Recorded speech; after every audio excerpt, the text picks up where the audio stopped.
दोस्तों, हिंदुओं के सबसे श्रेष्ठ ग्रंथ गरुड़ पुराण में बताया गया है कि मृत्यु के 47 दिन बाद आत्मा के साथ क्या होता है, तो आप इस वीडियो में जानें।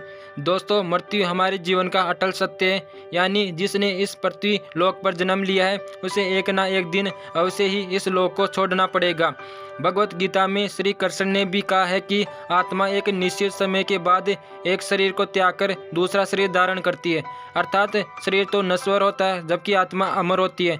मित्रों, अब आप ये सोच रहे होंगे कि अगर आत्मा अमर है तो किसी की मृत्यु या फिर शरीर के नष्ट हो जाने के बाद आत्मा का क्या होता है।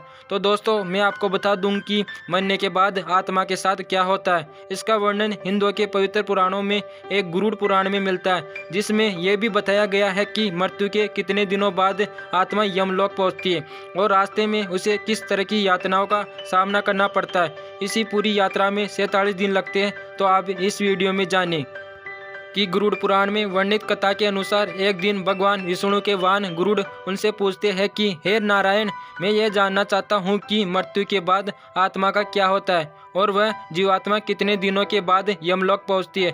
तब श्री हरि गरुड़ से कहते हैं कि गरुड़, जब किसी जीव की मृत्यु होती है तब उसकी आत्मा 47 दिनों तक इधर उधर भटकने और कई यातनाओं को सहने के बाद यमलोक पहुँचती है। आगे वो कहते हैं कि जब भी किसी जीव की मृत्यु नज़दीक होती है तो सबसे पहले उसकी आवाज़ जाती है, और जब अंतिम समय आता है तो मरने वाले व्यक्ति का कुछ समय के लिए दिव्य दृष्टि मिलती है। इस दिव्य दृष्टि के मिलने के बाद मनुष्य सारे संसार को एक रूप से देखने लगता है। उसे सारी इंद्रियां शीतल हो जाती है, जिसके बाद मृत्यु के समय यमलोक में 2 यमदूत आते हैं।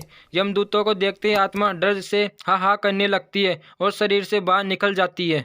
जैसे ही आत्मा शरीर को त्यागती है, वैसे ही यमराज के दूत जीवात्मा को गले में पास बांध देते हैं और फिर वो उस जीवात्मा को लेकर यमलोक चले जाते हैं। गरुड़ पुराण की माने तो अगर मरने वाले जीवात्मा पवित्र हो तो उसे परमात्मा खुद उसे अपने वाहन से लेने आते हैं, लेकिन अगर आत्मा पापी हो तो उसे गर्म वायु और अंधेरे के रास्ते से गुजरना पड़ता है। पापी आत्मा को यमलोक पहुंचने पर कई प्रकार की यातना दी जाती है।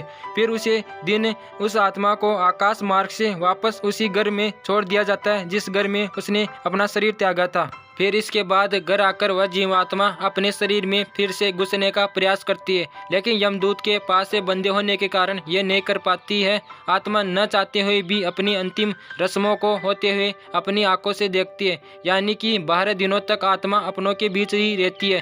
13वें दिन जब आत्मा का पिंडदान किया जाता है तब उसे यमदूत एक बार फिर से लेने आ जाते हैं। इसलिए दोस्तों, हिंदू धर्म में ऐसा माना जाता है कि मनुष्य की मृत्यु के 10 दिन तक पिंडदान जरूर करना चाहिए। पिंडदान से सूक्ष्म शरीर को चलने की शक्ति मिलती है। फिर भी इसके बाद आत्मा यमलोक तक का सफर कठिन होता है।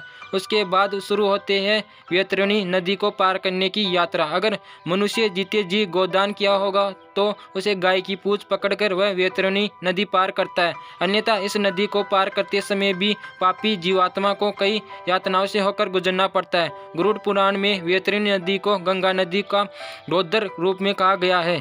यह नदी देखने में हमेशा आग की तरह लाल दिखाई देती है। इस नदी से गुजरते समय जीवात्मा को कई खतरनाक जीवों का दंश सहना पड़ता है। इस नदी से गुजरते समय आत्मा को ऐसा महसूस हो रहा होता है कि माना जैसे कि कोई उसे डुबाने चाह रहा हो।